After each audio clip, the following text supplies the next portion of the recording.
You're listening to The Extraction, conversations on the systems and strategies behind dental practice growth with Colin Ambler and Kyle Bergman. Hey everyone, and welcome back to another episode of The Extraction. Your co-host Kyle Bergman here, along with my co-host, co-founder, and CEO of TeamCare, Colin Ambler. On today's episode, we chat with Neil Zemba, founder and CEO of Rise DDS. Prior to starting Rise, Neil was the COO of a 5-office DSO in southeastern Michigan. And prior to that, Neil cut his teeth in Silicon Valley as a serial tech and healthcare entrepreneur. In this episode, Neil unlocks and unpacks all the different ways that Rise DDS provides value to practices. One hot take is how you are much better likely to have success if you have a rip-roaring hygiene program before spending a penny on marketing. Also, he talks a little bit about how your agency is probably currently not doing a good job of looking at implant potential patients, and he gives a special preview of a new map technology that they're rolling out soon. I think you're going to love this episode. Really excited to have Neil on the pod. Neil. What's up, guys? How you guys doing? Welcome to the pod, Neil. Thanks, Colin. One of the first questions we like to ask, and it really leads to everything else, is, Neil, how the heck did you get into the business of dentistry? What brought you here? What's that phrase? All of us that are not clinicians get into dentistry in very weird and eccentric ways, and then we just never leave. Exactly. I think I'm the same way. So yeah, I mean, I call myself I basically say I'm a Silicon Valley tech geek with a hillbilly twist. I grew up in a very small town in Michigan by Ann Arbor, which is about an hour outside of Detroit. The first 6 years of my career in Silicon Valley, doing all kinds of wacky stuff out there. And it's funny because I was talking about this earlier today as well. What's happening now in Silicon Valley with AI, I think is actually sort of parallel to what was happening there about 15 years-ish ago when I was there. And this was there was the app renaissance, and there's an app for that, and all that kind of stuff was going on. And so it wasn't as exciting in my view the last 10 years. And then about 2 years ago, it really got wild and wacky again. I had a company with a partner of mine called Surf Technology. We built out a number of different technologies. We built like a cloud-based point of sale system that was it was like before even like Square, if you're familiar with all the little card readers. We built one a really long time ago. We built a number of different analytics tools for stadiums and sports and entertainment venues, which was interesting. My highlight of those years was we got invited to, I'm a big music fan, so we got invited to like all these stadiums and they wanted us to like outfit them with technology. And I have just really good memories of being front row at like Toto featuring Yes and like Styx. And like I got to see Everybody's Working for the Weekend live and just like all these, it's like, those are some of the best times of my life. That time was cool for that reason. But we ended up selling that company in 2015, and I moved back to Michigan where I'm from, and I wanted to kind of figure out what I was going to do next. And my two now business partners at the time, the two brothers, one of them is a dentist, one of them was more of a dental business guy, invited me to come in and basically buy into these practices. And I had two thoughts. Originally, one was that sounds exciting and interesting. The other one was that sounds illegal. Like, how do I own a dental practice? How do I own a PLLC? In particular, his name's Nick, who's now one of my best friends. They were very gracious enough to invite me to help run these practices. And I was our COO, for many years. We grew that from 2 to 5 locations. And, by COO, I mean doing light janitorial work and answering all the phones. And, Colin knows, I mean, when you're in like the 1 even to like the 5 range, but especially like the 1 to 3 range, you're just doing everything. You're doing everything. You're seeing what sticks and this kind of thing. And one of the things that I thought, we were effectively in the sports and entertainment world, but also the e-commerce world. We did a lot of stuff for what Shopify became, and then some stuff that's now utilized and sites like Amazon with like their retargeting platform. We built a lot of those kind of technologies out, or helped build them, I should say, to be fair. So I thought that healthcare from a tech perspective was more elevated than e-commerce, because I was like, I don't know, I just had this thing in my mind of like, it's healthcare, it's doctors, they're fancy, they have budgets and things like this.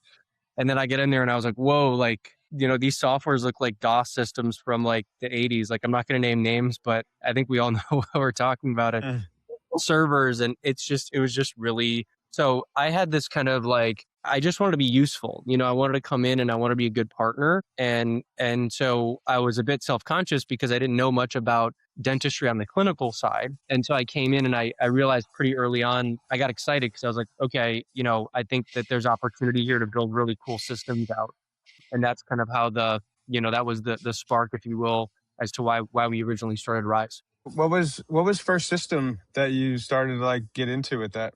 Like, where'd you get started with building tech in that space? In dental specifically? Yeah, your COO and your start. Because I can relate to this on our side. I was scrubbing toilets in our office and begrudgingly having to answer phones. And inevitably, you're like, you get tired of something, you see it as a problem so many times, you're like, you know what, I'm not going to keep doing this. I'm going to solve this thing. Yep. And so I think we'll talk about like the TeamCare Rise Recall hybrid system for like reactivation. That's one of them. But I've known you for maybe at least months, maybe years. But this is actually some of the first time I'm hearing some of these parts of this story. So I'm asking for my own curiosity. You're getting in there, you're green to the dental industry. What was some of your first couple moves getting started, getting into it? So I just remember we had done a lot of marketing for, when you're a startup, like you're doing everything obviously as well. And when you're in Silicon Valley, our mentorship, it's all about traction. Traction's the word, as in tech, really in any business, but traction, getting users, things like this. And so that naturally,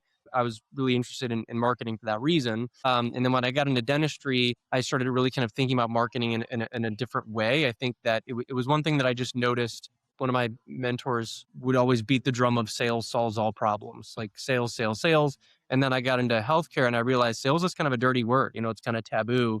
There's nothing Yeah. wrong with it. I mean, I understand why, of course, but I started to gravitate immediately towards marketing because one of the things that I was looking at as a COO, I mean, you're looking at all your numbers, obviously, and I'm looking at everything.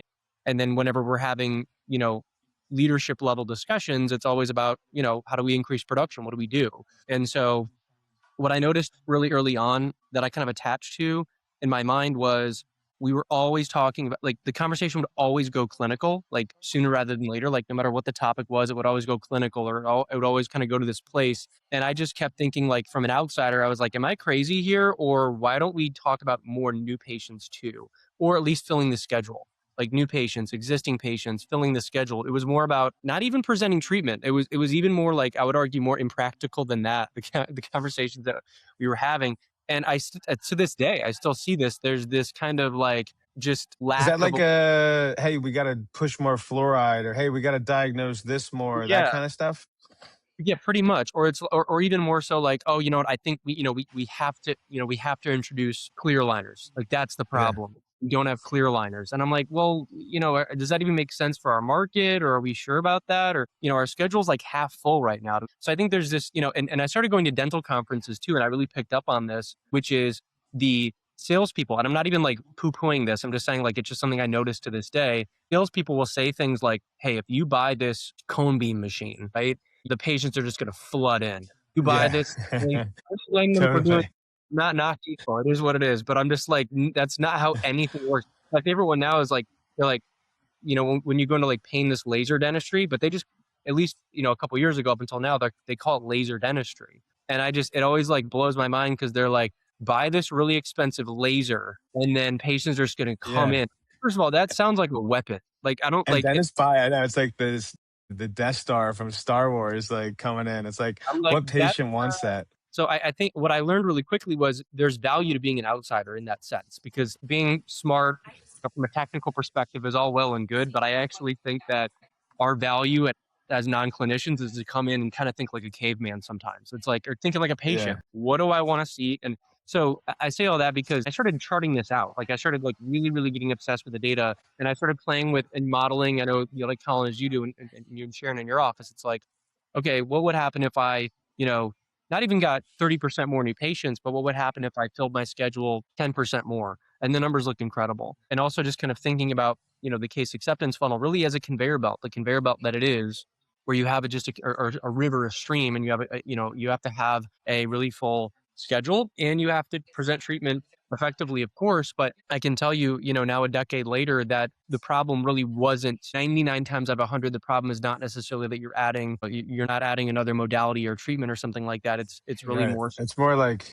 conveyor belt one way. I'm sure it's like the funnel in other terms, and you got to fill the top of the funnel. more patients, it breaks down. Not everyone needs treatment and not everyone's going to accept treatment. And so if you want numbers to go, it's like fill the top of the funnel with more new patients and fill the schedule.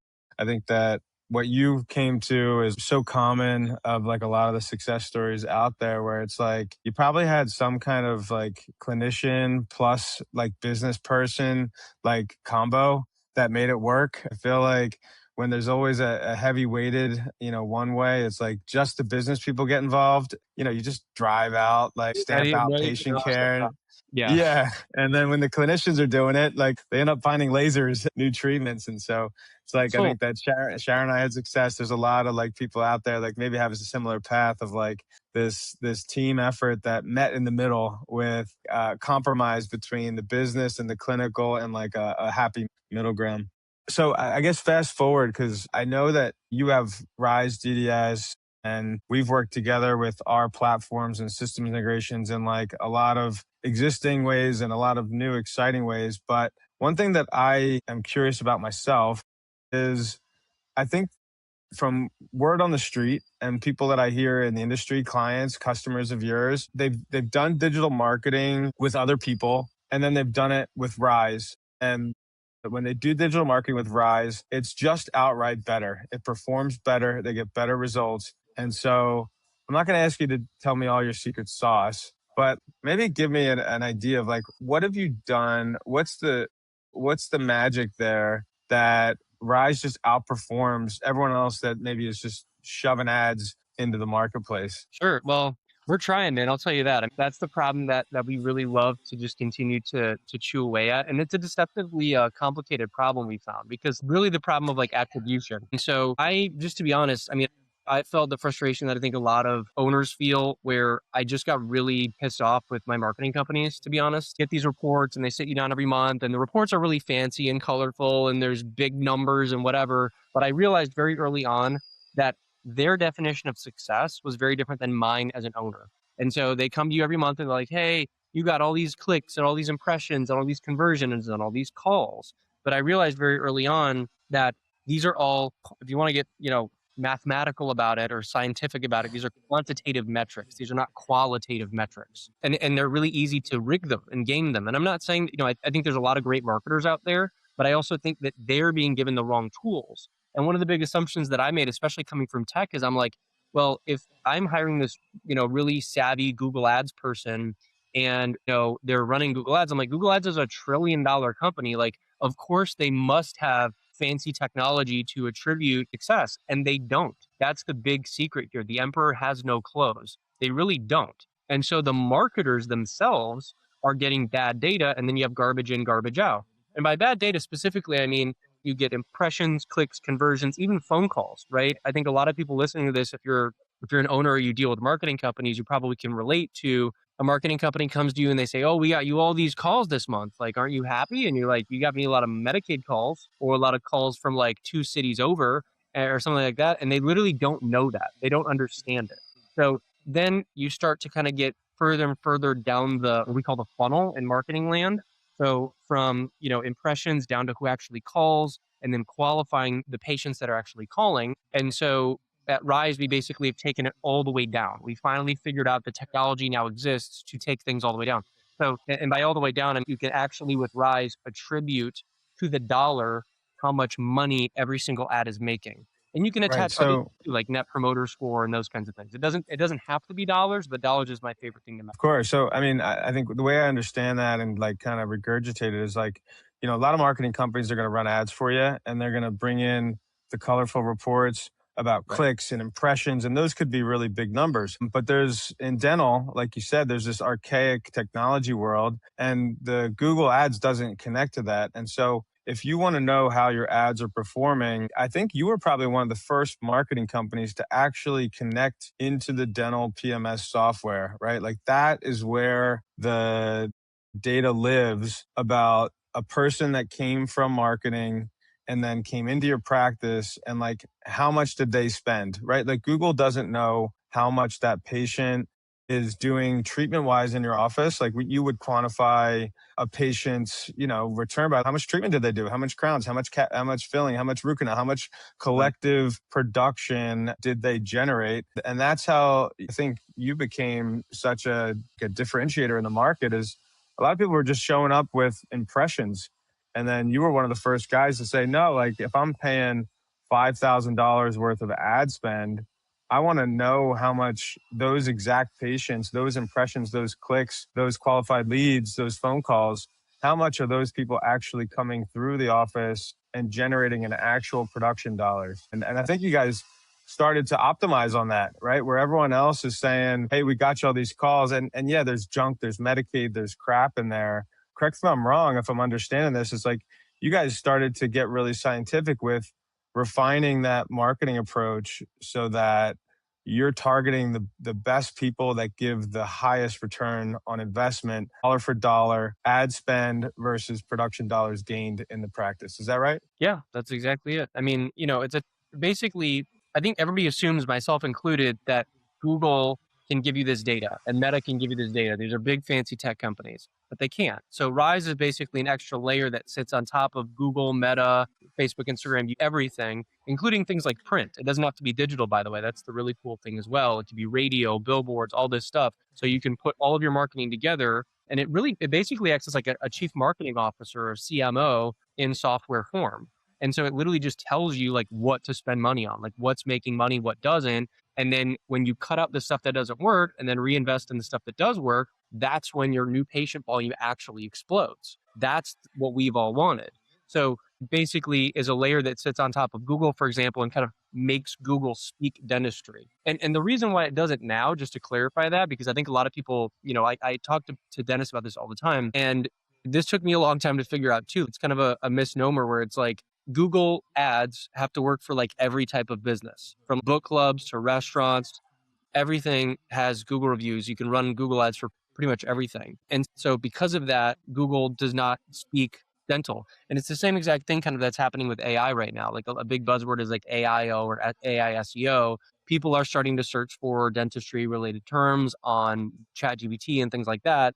And that's going to continue to be the case, or they're going to search for things on Google and then Gemini is going to pick it up. But you still need sort of a dental layer to actually get the biggest bang for your buck. And not only that, but also to know which ads work and which ones don't. So this is a country way of saying it, but I just call it noise versus money. It's really simple. At the end of the day, the technology itself is quite complex, but the output is just really stupid simple. It's like, is this ad making me money or is it not? And what you notice is when you start to see this, you understand why marketers get so tripped up, because there's so many campaigns out there that make what we call a lot of noise. They make a lot of impressions. They make a lot of clicks, but that doesn't necessarily money. Conversely, you have the sleeper hits, right? You have ads that don't get anything and no one's paying attention to them, and then they start to make money. Marketing is also pretty seasonal, right? You've got back to school in the fall, and then you've got specials that you can run at the end of the year, like insurance, use it or lose it campaigns. Then you go into the new year, you could do like new year, new smiles. That works really well for cosmetic cases and people that want to do smile restorations. Then you kind of get into the summer when you have really good marketing attribution. Yeah. And it kind of makes me think, one of the things that I think is fascinating is I came from a world in our practice growth. We did a lot of direct mail that was blanketing, saturating the local 5-mile radius. And that worked really well as a strategy that was growing hygiene. And, hygiene is the beast, and you process the hygiene and you eventually filter patients down that need treatment, and you work that funnel and you just build a bigger top of the funnel with hygiene and you work people through it. When I started to talk to some of your clients, and people were raving about some of the targeted campaigns, and it was like basically a shortcut for the whole thing. It's like, someone was like, hey, I paid Neil just for emergencies or Rise, and I paid just for cosmetic cases. And I think I was like, oh my gosh, we spend so much money and resources on hiring the hygiene team and, training them and bringing people in through a new patient with the intention that they're going to be a long time recurring patient. And that's great. But we're thrilled when one of those patients converts into a implant case or a cosmetic case. And I think it sounds like you kind of experimented with this very successfully and said, hey, what if we didn't have to do all that hygiene work? What if we could just pick these people off the street that wanted 6 veneers and planted them into your doctor chair? And maybe we might pay a little more on the Google ad place for that, but the return on it is amazing. And so, is that true? Is all that possible? Like, It's very true. The craziest thing that I feel like we've learned, we've been doing this now, like Rise has formally been around for like 8 years. We've been doing this now total for about 10 years. And we found some really interesting things. It reminds me of I don't know why it keeps reminding me of this, but it reminds me of the movie Moneyball with Brad Pitt and Jonah Hill, where it's like, instead of buying like paying for the blue chip players, like tens of millions of dollars, they would go and they would find the players that could run for first to second base the quickest. And then they kind of stacked them together and built this amazing team for like way cheaper. And it's a almost perfect metaphor for what you can do in dental marketing. So what I mean by that is, going back to that kind of concept of like noise versus money, you take all those sleeper hit ads that no one really understands are actually making all the money, and then you just invest more money into those and you build more campaigns like them. Rise is a full software platform. It's plugged into Google keyword search. It's plugged into everything. But I say that because implants is a really good example. So I made the assumption, as I think we all do, that your cost to acquire a patient is probably the more expensive the treatment that the patient gets is, right? Like, we all assume that hygiene patient is like the cheapest, and then all the way up to like a full arch is like the most expensive. So what we found is actually it's way weirder than that. So in a good way. So implant cases can actually be really, really, really inexpensive. You just have to know what people are actually searching for. So a lot of times marketers get really hung up, even marketers that like specialize in dentistry, they don't understand which keywords are actually making the money. So in Google Ads, I'm going to get really geeky for a second, but the keywords are basically grouped in such a way that they're all kind of clumped together. So it's really hard when you're working with someone who just runs Google Ads the traditional way, or just like how everybody does it. They're all grouped together. So they think that certain keywords are triggering, but it's really others. And it's really hard to understand that. And you can't just look at like, well, how many clicks they all got or whatever. It's kind of throws you off the trail. So when you have attribution, like what Rise does, is it shows you which, those keywords are actually making money. And implants is a really good example, because a lot of times marketers will spend all this money on like the term implant, best dental implant, implant dentist near me or something like that. And I always also try to really impress upon dentists and our clients that implants is still a really jargony term. A lot of people don't know what implants is. They don't know. And no one knows what the hell an abutment is, for example. And I see ads that mention this stuff and I'm like, I get it. There's ways to explain it. Like, you explain that on the website itself, I don't like landing pages. Landing pages really don't work anymore. I'll kind of get into that later. But if you structure everything in a certain way, you will get really, really, really good results. So implants is a good example of that, because instead of spending all this money on the term implant, best implant, that kind of thing, you want to spread the money across just more like colloquial terms, like, my tooth fell out. How do I replace my tooth? I chipped my tooth, that kind of stuff. And then you also have to understand too that there are all of these direct connections between one treatment to another. So it's kind of like a more specific idea, play off the idea that like you bring in patients for hygiene, and then, you kind of have a farm going on and you can kind of pick out different things, that way. Well, you can even get more specific than that. You can bring in patients that have very specific emergency cases for 1/3 or 1/5 the cost of hygiene. And then those patients are like 10 times more likely yes, really to need extractions and then need an implant as well, bone right, graft extractions, things like that. So, right. your cost per acquisition actually varies wildly. And the best thing to do is to just look at that list and then figure out like, okay, my cheapest cost per acquisition is actually for like Invisalign. And then my second cheapest is for extractions. So let's play with that. So, and I actually like to take that one step further, almost in like a consulting capacity as well, and just give our clients the information like, look, this is what people are searching for in your market. A lot of people are searching for clear aligners. Maybe you should consider doing that over going and getting more CE for XYZ. So there's a lot of implications there. Yeah. Brilliant. No, that opens up my mind. And I guess suffice to say for all the listeners out there, don't try to do this yourself. I've actually logged into Google AdWords before and it just makes my mind numb. You've done it, you've been there. And I think you're doing this like impressively at scale. And so it speaks a lot to how you've systematized this and got it down to a science.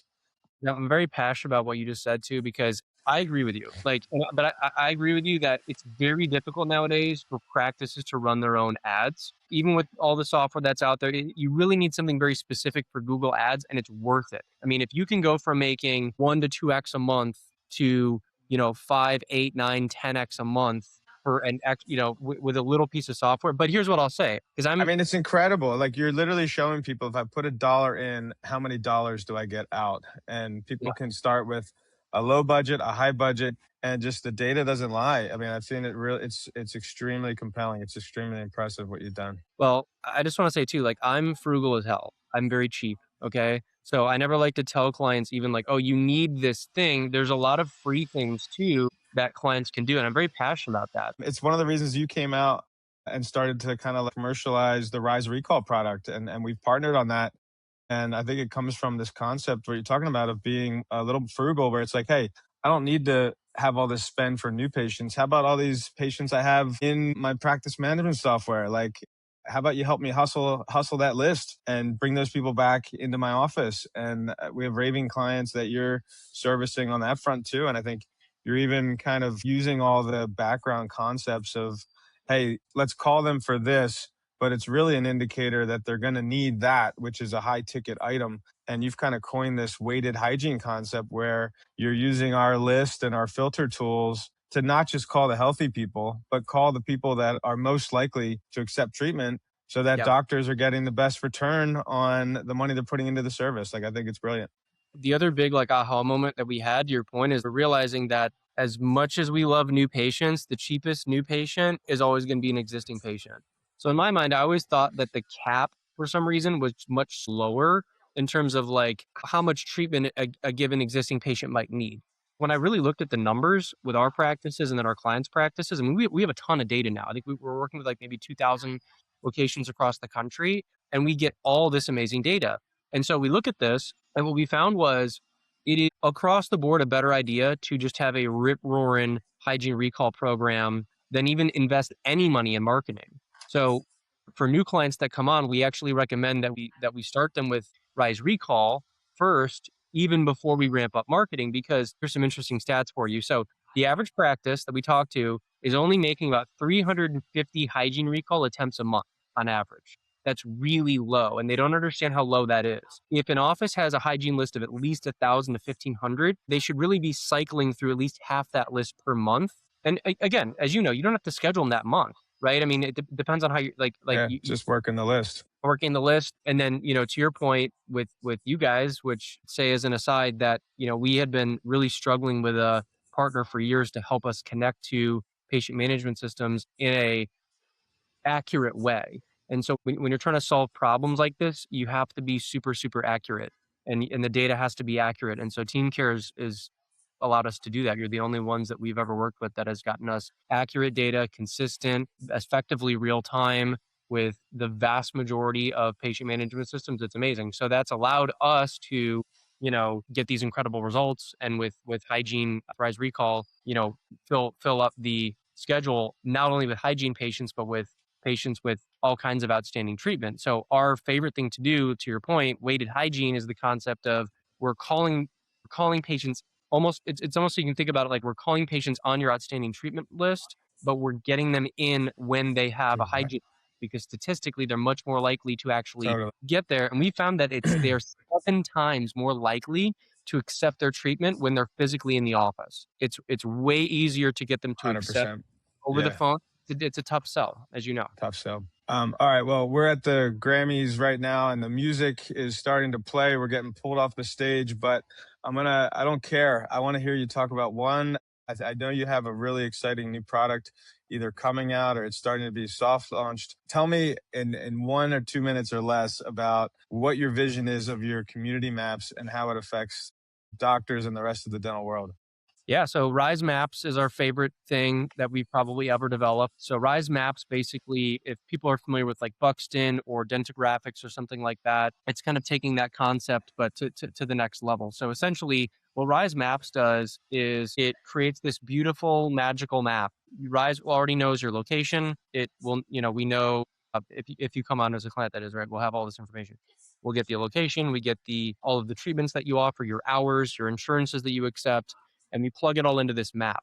And so what the map does is it goes out in the community. It's 8 different AIs. One of them is literally a military grade AI that our development team has applied to a map.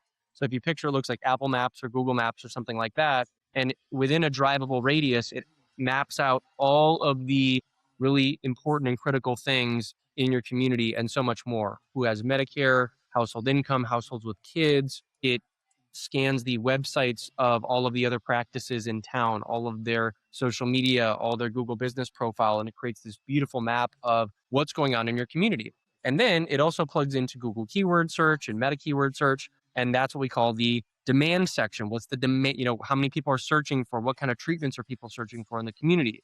So we have the supply side with all the practices. The AI also can look through that list and determine, are these practices competing with you, or can they refer to you? So it breaks them all down that way. And then it just gets all this beautiful information on all these practices. So that's the supply of the market, right? And then we've got the demand. What are people actually looking for?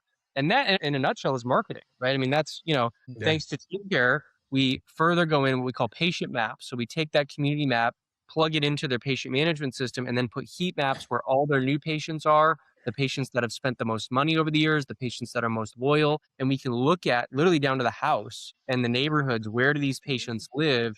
And you can imagine the positive effect that has on marketing. There's so many different implications you can do with that. Wow. No, that's awesome. It's amazing. I can't wait to see how that evolves. I know at TeamCare, we have to actually geocode. We have to convert addresses into latitude and longitude, and we do it for millions of records. And it was really a tough challenge, and it's actually kind of expensive. But I'm so happy that it's feeding your platform with what it needs, and we're going to see like the next level marketing stuff come from it. So Neil, super impressive. Thanks for joining us. Thanks for having me. That was fun. Thank you for listening to The Extraction with Colin Ambler and Kyle Bergman. Read episode notes and transcripts at teamcaredental.com.